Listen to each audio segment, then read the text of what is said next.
Hey there, welcome to Cornerstone Conversations. Our last episode, we ran out of time, so we're giving you part 2 of it today. And we're talking about, man, a hard subject. We're talking about sacrifice, but at the same time, that is the greatest way, maybe to say, to your next level of life, to that next thing you're dreaming about, to that thing that's in your heart that you want to do something for God, but you don't know how. Sacrifice is the key. I love the old saying, humility is the way forward. So let's jump into today's episode.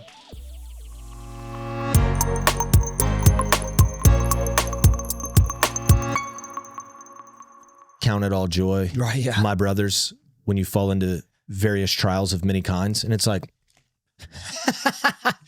what is that? Right. But then James is like, because there's a development, like God is at work in it. So he hasn't abandoned you. He has not been like, oh, just best of luck, hope it works out. Right. He's like, I think God had to beat some pride out of me. And there is a whole story.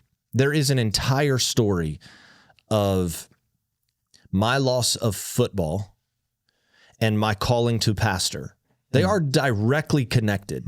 It was the lessons and the pains of that loss that equipped and prepared me for this calling. There is no doubt. We don't have time for it, but there's no question in my mind. I was trying to think of my own life when I could probably relate. I would probably say when I went through the divorce, the direct decision to honor my ex-wife through that, I think set me up to be able to pastor people for real. And you guys are friends. Oh yeah. She's attended, she was just at Champion. She comes to, her whole family comes to Champion all the time. So yeah, it's, but I think it's, for me, I was just thinking, not that I'm like great or anything, but I was thinking about that. My direct decision to honor her, I think truly had set me up to be able to pastor people. That's really cool. For sure, because I didn't know how to pastor people until Champion. I still don't really know how. I'm like learning. Me too. All the time, and I'm like, my biggest thing I'm learning right now is when I think about the person, text the person. As silly and sacrifice. That's the biggest, not the biggest sacrifice in my life right now, but that's one of the biggest daily things is like to just pause my life for 30 seconds and text somebody that I'm thinking about. Yeah, it's good. As silly as that is, that's like me getting on the altar of like, I'm not that important. Right. That is a nice thing to remind ourselves of. Like I'm just being vulnerable. It's not, to me, it's a big deal because I'm like, well, I don't have time. I need to do this. And what if they have this? Or what if, they're offended? And I don't know what, like I go through all these things. I talk myself out of it. And God's like, I'm just asking you to be obedient, like humble your jabroni self for 12 seconds and text that person. Yep. I've got 2 on my mind right now. I'm about to text as soon as we get done with this. Nice. So I've done that a little bit too, and we're over time, so we should end this, but I've done that too where I don't know, again, just hard lessons where somebody might be on my mind and I kind of feel this need to check on them, but then I'm also like, well, they're in a group and they're this, and I'm kind of thinking like, well, I'll let the life of the church sort of do it. And there's appropriate ways to allow the church to be the church and all that stuff.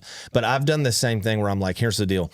If they've been on my heart or mind, they're going to get reached out to. Sometimes I don't even know their phone numbers or whatever, but I will say, hey, let's do a wellness check on. Yeah. Just because they're on my mind and heart. Yeah. Just, hey man, I just want to check on you. I'll say one little quick thing. And I'll be vague because I don't have his permission. I have a friend.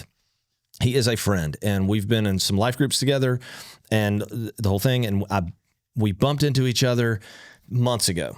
And I'm like, dude, and I am intentional, man. When I see people that I haven't seen in a minute and I feel like they might be in a drift from the Lord, that I'm like the embracer. I'm going to love on you and just, because I don't want them to associate. I want them to associate me to the grace of the Lord. Right. The goodness of God. That's a good point. When people are like, oh man, I haven't been in church. Okay. All right. What's up? How are you? Yeah. Like, you know what I'm saying? I don't care about that. How are you? How's your heart? That thing. Yeah. Right. So I see him, right. And it was this cool encounter, man. And we hug and we talk and all this stuff. Okay. Fast forward weeks and he's just on my mind, okay. And then the next day, like I think of him again, like, okay, and then the next day and I'm like, all right, I'm going to reach out. So I just shoot him a text. Hey man, I don't even remember. I said something like, been thinking about you. I might've invited him to a vision night or something. I have no idea.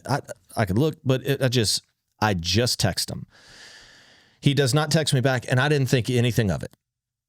Not a word. And then that Sunday, I'm just standing there talking, whatever. And I turn and he's just standing there. I'm like, dude. And he's like, dude, I'm sorry I didn't text you back. I'm like, no problem. He's like, I'm just telling you, I'm only here because you text me. Dang. The timing of your text and my being here today was a God thing. Wow. And then I was like, welcome home, bro. Like, this is your house. We are your people. I love to say that to people too. Like when they've been gone a while, they come back like, welcome home. We're your people. I'm gonna drop that on some people just take it, man. Sunday. We are your people. Yeah. You should never feel bad to be here. Never. Don't come back to church and be like, I'm kicking rock. I'm so sorry. Nope. Yeah. We're glad you're here today. The amount that I can't imagine how much you see that. I know how much I see that. It's like, I'm just glad you're here. What can we do? But I was thinking about this when you're saying this. I'm like, why don't I text these people? And I'm just processing it out loud. I know we're way over time. That's okay. Yeah. So and I'm like, well, I think some of it's pride. I'm definitely not being obedient. But then there's a sacrifice. I'm like, man, I have a problem where if I genuinely know God put somebody on my heart, like I know it's of the Lord. Yeah. And then I reach out and maybe I don't get the response I thought. Then it hits me of like, maybe I didn't hear God. Maybe I didn't hear it. So sometimes I'll try to protect my own faith, but it's not faith. It's fear. You're fear. Operating out of fear, not faith. 100%. Yeah. But in my mind, I'm like, well, I'm just trying to protect my trust in the Lord because what if I totally miss it? What if I totally miss it? And then, but that's the thing. I've got to sacrifice. That's just for me. That's something. No, that's good. Yeah. I've got a guy, again, I can't say his stuff either, but the reason he comes to Champion today is because we were connected outside of Champion. He's on my heart one day. I have COVID. I'm sick as all get out. This dude is on my heart like crazy. I texted him. I did not realize he was having a mental breakdown at that same moment in Pennsylvania. And he was like and he wasn't even sure where he's at with God at the time. He said, there is no way you text me just by chance in this moment. Yes. So sometimes I think that's maybe what we need to realize in sacrifice is it is the Lord's leading because he's wanting to set something up. He's not just leading you to sacrifice to lead you to sacrifice. He's wanting to set something up. I think about Abraham and Isaac. He led Abraham to do that, to set something up where we could know him as Jehovah Jireh, the Lord who provides. Yes.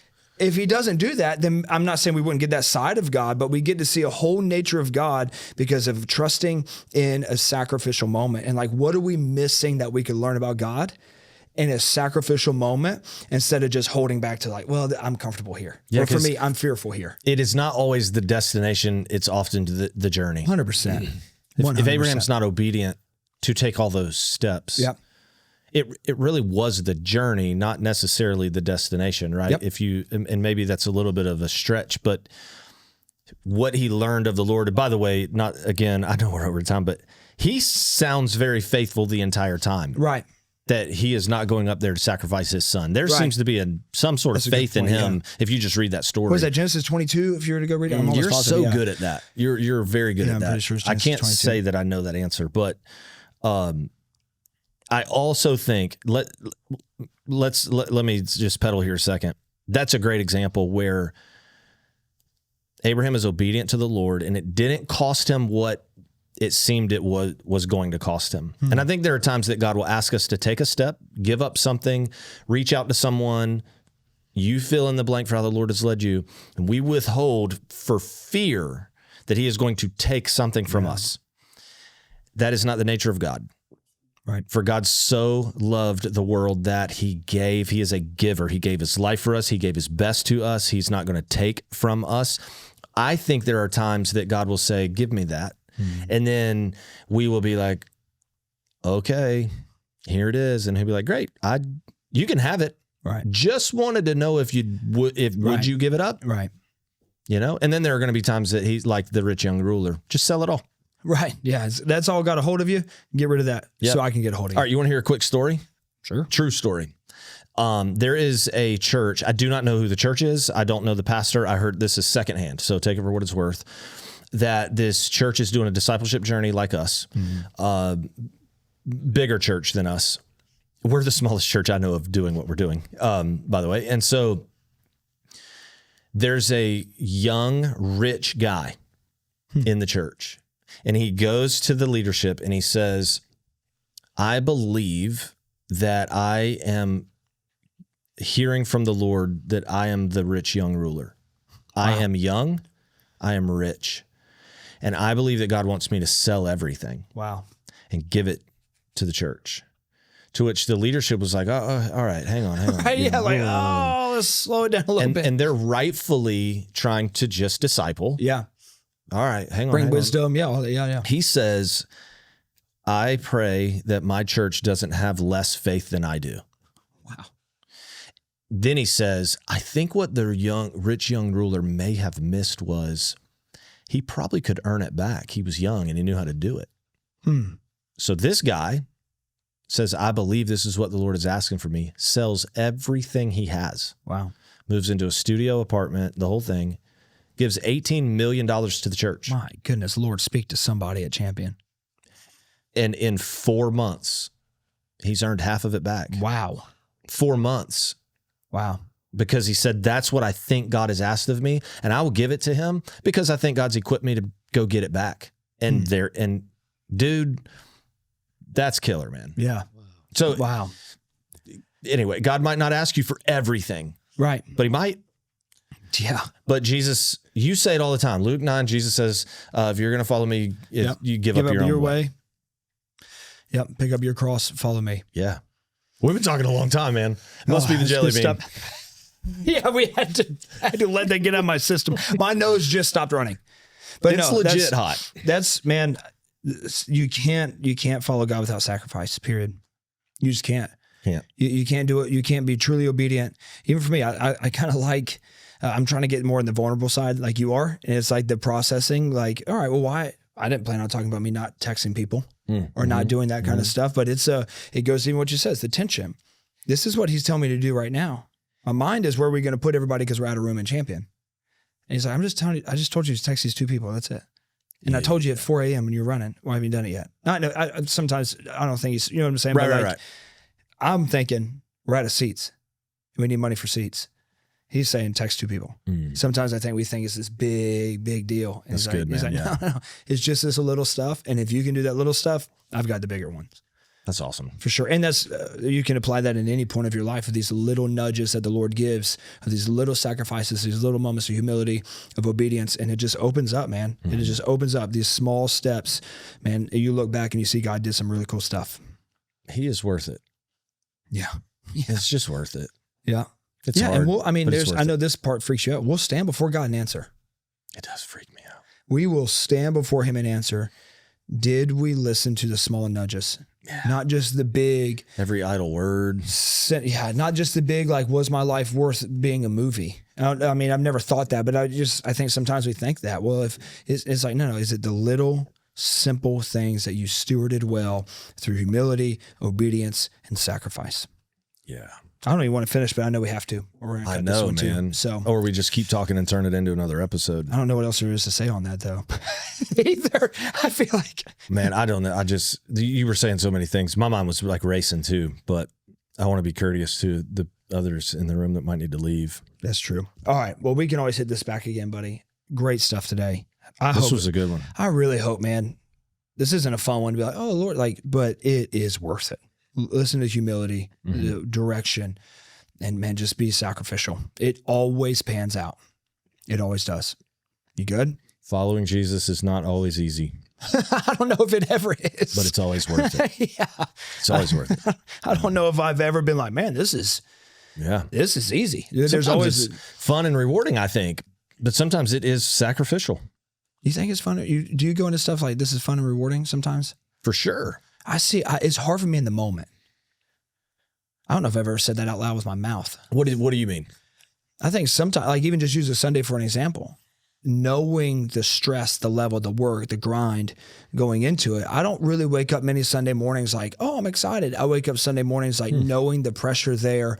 Again, not dreadful. I'm not saying I'm dreadful, but it's just like I know the reality of what I'm about to walk into. And I know the weight that we're as a team we're about to carry and what people are carrying in there, hoping to hear from the Lord. Even sitting down in this, like I look back, I was like, oh, that's fun. But knowing the people that are going to watch, knowing that kind of stuff, when the Lord calls us to something, hey, here's that next step. And that one seems maybe bigger than the last one. It's like, I don't know. And maybe I could be wrong. And maybe that's some of my fear in it as well. But no, I feel that too, I think in a lot of ways. But I also think for me, just seeing like, I'm trying to think of some tangible, some real life examples in our context, but seeing people step into a next for them is always like such a huge win for me. That's when I'm like, this is fun. When I see, just people kind of, whatever it could be, somebody steps up from serving on a team to leading a team, or I have a text right now that is a mile long that I have not read yet. That I know what it's about because a short conversation I had with a staff member between meetings, and it is about the restoration of a marriage in our church. Another miraculous, this would be number 3, miraculous turnaround. That's awesome. And I'm like, man, and you know what? This is my favorite part. It isn't because they went to our marriage conference. Right.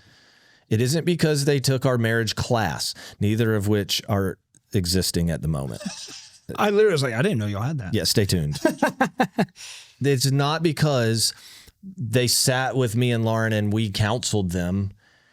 It is because the Lord has worked in their lives. And so on one hand, you have one person, and I'm going to try to be like not gender specific here. One spouse is like, I was duped by pride and arrogance. And I was wrecking stuff. The other one was so wounded. It's like, I am out of here. And then realized that, you know what?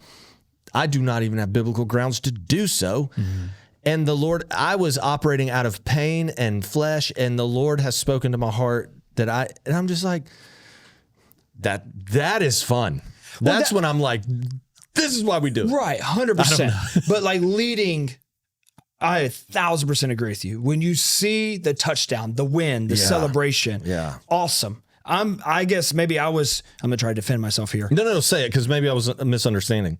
I see the tension, the stress, the going through of use a football analogy, of driving down the field before you hit that touchdown. We got a big ramp coming up on Saturday. We have a huge Serve Saturday coming up. We never do emergency wheelchair stuff. Ramp. Yeah, so yeah. He's not jumping a dirt bike or anything. No, I wish. Gosh, I wish. The grind that we're doing right now, and I'm just on the outskirts of it till Saturday, it's a lot. Navigating, we can't get it delivered. We're going to have to go pick it up, or how are we going to do this? Do we have enough money? Because we're not sure if it's going to get covered. Is this, how are we going to get team members there? That is a absolute sacrificial grind. Now, when we take the picture and the lady comes out and she can get out of her house in a safely, way. That for sure. Yeah. But I think it's that leading up to it that's so sacrificial. Yeah. That I'm just using that as an example. Yeah, Does that make sense? 100%. It's like, man, those are the moments that I have to be like, Lord, your joy is my strength. No doubt. I know the joy isn't circumstantial. I know that's not the case. I know it's deep down, and you're going to get me through this for what I will see Saturday, 4 p.m. when we're taking pictures. Yeah. Does that make sense? It makes total sense. And I think you could add that to any part of your life of like, man, I'm leading my family in a way that's healthy, and it's not easy rearranging things and doing this kind of stuff with my kids. But when they get down and they're beginning to confess Jesus and that these things are so, it's worth it then 100% of like, man, you know, or I've got to quit being so duped by pride, how hard that's going to be to battle that through. But when you see things restored, man, it's worth it then. I guess that's what sometimes I focus too much for me. Yeah. On the pain of that humility, the pain of that obedience, and the pain of that sacrifice. I'm like, yeah, I know it's going to be worth it. But right now I'm like, oh, I don't know. For my own self, I got to remind myself, man, it is worth it when we get to the other end. It is so worth it. And I think too, like in life in general, I know this guy, he says this saying, life be lifing. I will get that through. It will happen. How often does he say it? Oh, every Sunday. Oh, we got two champion 100%. Every single Sunday I say it. It will. I think it's hilarious personally. Either way, life is life. Mm-hmm. It's either way, life is going to have its disappointments and its difficulties and all that. I would just rather do it in God's corner. That's good. That's good. Dude, people that don't live with the Lord as a daily part of their lives, and then crisis hits them, I'm like, I'm not sure how you do it. That's really good. I am baffled. Life is going to be life either way. Either way. Why not have a big win? Yeah. With it. I love that, man. Did you see that Jordan Peterson interview? We'll cut it. We'll just cut it. Did you see that where that one dude is asking Jordan Peterson? I haven't seen it. He's asking him this question about why won't you say, you know what I'm talking about? Yeah. Why won't, what's his name? George Janko, yeah. Why won't you just say that you're a Christian? There's this, people aren't sure how to take you. Right. And all this stuff. It's I saw it on a YouTube short, so I didn't see the whole thing. Yeah, that's him. Yeah. My last question for you is such a curious one that a lot of people want to know. Why is it that when people ask you if you're a Christian, you don't really answer it like straightforward, like, yeah, I follow Jesus Christ, I'm a Christian? Because the question is almost always manipulative. It's not really a question. It's a veiled demand that I declare my allegiance in the manner they see fit at that moment. When people say, too, that they're a Christian, I actually generally don't really know what they mean. Not everyone who says, Lord, Lord, will enter the kingdom of heaven, right? So be careful what you claim. It's a high bar. But you're such a good reflection of Christians. Does the Bible verse scare you when they say that they'll deny me in public, I'll deny you in front of my Father? Because you're denying them because they're trying to set you in a trap. Would you not have confidence? I'm denying the questioner ownership over my tongue. What do you classify yourself as? If Jesus came down right now, would you be his son? Or would you be somebody who's studying Jesus? What do you think? My perspective is that you are a God-fearing man, you're learning, and you're taking what God gave you and you're teaching others. From your fruits, if I tasted them, I said, this is a righteous man that's after God's heart, like David. But then your mouth will say, who says that I'm a Christian? So it does confuse me as somebody who does watch you. That's a good answer.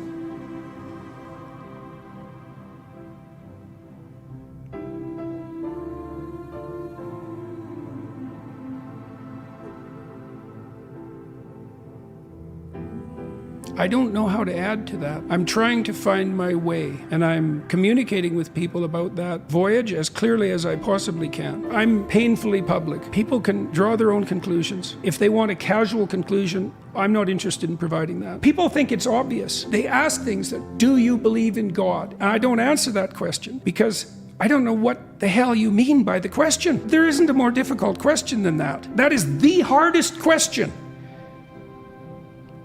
Well, it's simple. You say yes or no. It's simple, isn't it? The entire religious enterprise of the human race for the multiple millennia we've been pursuing our upward aim, that's all simple. It's not simple. What does believe mean? Does it mean you go to the cross willingly? And if that's what it meant, would you say that you believe? Because that's what it means. And Jordan is like, I love you're on first name basis with him. You said this to me when I talked about the book. These are the people's names. Dylan, what am I supposed to say? Sorry, I just Mr. Janko. Yeah. So Mr. Peterson replies, it's such a powerful statement. And again, I'm summarizing. He says, to say that you are a Christian is to say that you willingly choose the cross. And then he goes, that's hard. And I'm like, I don't think you could say it better. Yeah. That is what it is to say to Jesus, I will follow you. You have said it a ton of times, Luke 9, give up your way, take up your cross. It is his way for my way, his truth for my truth, and his life for my life. It's like, and there's so much on the other side of that though. There's so much that comes with it. And Jesus is just like, I mean, I've said it a ton. And I don't know who I got it from because I've heard someone say it. Salvation's free, but the abundant life is going to cost you everything. Yes. The abundant life is going to cost you your way. The abundant life is going to cost you your truth, your way of life, all of it. All of that. But it's worth it. It's the abundant life. Right. It's going to take humility, obedience, and sacrifice, but it is the abundant life. Yes. The reason we want to be alive is on the other end of that stuff. There is no doubt. No one looks at the fruit of the Spirit. When you said no one looks at the fruit of the Spirit like, I'm good. No one does. Everyone want to be patient. Yeah, it's like, man, I would love to live like that. I would love to have that stuff in my life. Yeah. And Jesus is like, okay, you can. Your way, your truth, your life exchanged for mine, and that's where you're going to find it. And you'll find the most fulfillment and like, oh my gosh, yeah. it's even all the sacrifice that is required. It's the fullest. It's abundant life. You're saying it, and I'm trying to put it in a different word, which it doesn't. It's because I think it's sometimes we're like, okay, because we teach so practically, right? Practically, what does it look like? That. Yeah. Look at the life of Jesus. Yeah. That's what it looks like. Because, okay, maybe it's like this. You keep saying appropriately, this abundant life. And somebody could be listening and be like, oh man, following Jesus is hard. Right. That's what they could. But dude, I just think back to football. Like, it was hard to go to practice on Tuesday afternoon at 4:30 or whatever time school lets out. Northeast Florida. And it's 100 degrees outside. That was hard. But dude, Friday night, when you got to put the uniform on and the lights were on and you were the dude, like all the sacrifice, it's like that's what I wanted. I was doing it for that moment right 100%. There. And then when you walk away and like you've won, you made the play, all the sacrifice brought me the fulfillment that like I actually am after anyway. To me, in my own head, that's a perfect parallel to walking with Jesus. Like, yes, there's sacrifice, but it's actually sacrifice I'm willing to give because it brings the result that I actually want, which is whatever that is. I mean, I can't, life to the fullest, Jesus. Life John to the 10:10. fullest. Yeah. That I sleep with like peace. Yeah, 100%. No matter whatever happens, God's already won, I'm so I win. Secure, whatever. All those I was thinking things. when you said that, and this past weekend was my son's birthday, and it was the first time his birthday fell on a Saturday when he was playing football. And I don't know, I'm getting emotional thinking about it. The amount of times we drive into practice, washing his freaking clothes that smell like, it's a bad smell. Yeah. He played his best game he's ever played. And the team was celebrating him at the end of it and singing happy birthday to him. And I didn't think about it in the moment, but as soon as you said that, I thought about the sacrifices that we paid, the cleats, the mouthpieces, because he chews them like a freaking aardvark. It's the most ridiculous stuff. But in that moment, seeing the joy in his face and the way his teammates were celebrating him and the way his friends were around him, that's worth it. That's worth it. And I think that's, man, just what you're saying. It's the same with Christian walk, sacrifice, but it's worth it, man. And some of people's best stories that they're going to tell you are about like the vacation when the tire blew out and then they wound up at the little place. And if you really pay attention to some of people's like best moments of their life, they're actually talking about something that went off script or was difficult or whatever. And it's like, but somehow they cling back to that stuff. That is what it's like. I think when Jesus says and I'm done after this, I promise. I think when Jesus says, and we talk about this, Matthew 7, that I just want to hear well done. Yeah. So much. I don't want to hear Jesus say to me, hey, you can't be here. I never knew you. Bro, yes, the fear of the Lord is legit in Josh there. I mean, I tremble. I just don't want to hear that. Because I don't want to be that dummy like, yeah, but I had that church in your name and those people in your... Right. I don't know. Anyway, I'm probably over vocal about how nervous that makes me. I just wonder if when he says, I never knew you, is the knowing the cross side of my walk with him. Like, to know me, you would have had to have died with me, walked in obedience sacrificially to me, to humble yourself in that moment, to not get the last word. You know what I mean? Yeah, to pay the thing because I asked you to, and I know you didn't want to, or to respond with so many people don't trust God with their money. And he's like, all I'm asking for you is return to me what's mine and then watch what I can do with you. And so many people are like, man, I don't trust you in that way. And he's like, gosh, but you don't even know me because and there's so many examples. There's just so many examples. I don't know. And I just wonder if the knowing him comes from picking that cross, giving up your life. That's how you know me. And so I'm just constantly nervous that I'm too about me and that I'm not walking in enough sacrificial obedience. I don't know how to explain it, man. I just want to hear well done. Yeah, I think the fact that you're even aware of it shows where your heart really is. Oh, I hope so, man. So I feel like there's a lot you could take from this, without a doubt. However that looks in your situation, your circumstances, all of that. Man, if you're like, Lord, what are you asking me to sacrifice? You want to get a prayer answered? Yeah, no doubt. If you're like, I've never heard the Lord speak to me. Lord, what would you like me to sacrifice? And that thing that comes up, that's not your unconscious.